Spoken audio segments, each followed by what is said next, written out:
డువాడై channel ఒక మంచి ప్రయత్నం చేస్తుంది మీలో ఉన్నటువంటి సందేహాలను తొలగించడానికి. SCERT resource person, senior faculty, senior పీజీటీగా ఉన్నటువంటి తాళ్లపల్లి శ్రీనివాస్ సార్ని డువాడై స్టూడియోకి పిలిపించినాం. సార్ నమస్కారం సార్, వెల్కమ్ టు డువాడై ఛానల్.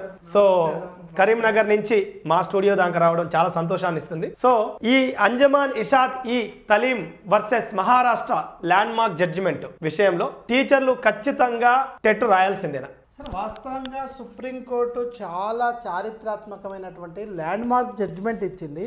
కంపల్సరీ అందరు టీచర్లు రాయమని చెప్పలేదు. అందులో చాలా అంశాలను చాలా డీటెయిల్గా క్రోడీకరించడం జరిగింది. కాబట్టి ఒక్కొక్క అంశాన్ని మన టీచర్లకు ఉన్నటువంటి ఆందోళనను కూడా మనం చర్చిద్దాం. వాస్తవంగా జడ్జిలకు పరీక్ష పెట్టాలి, లాయర్లకు పరీక్ష పెట్టాలనేది కాదు.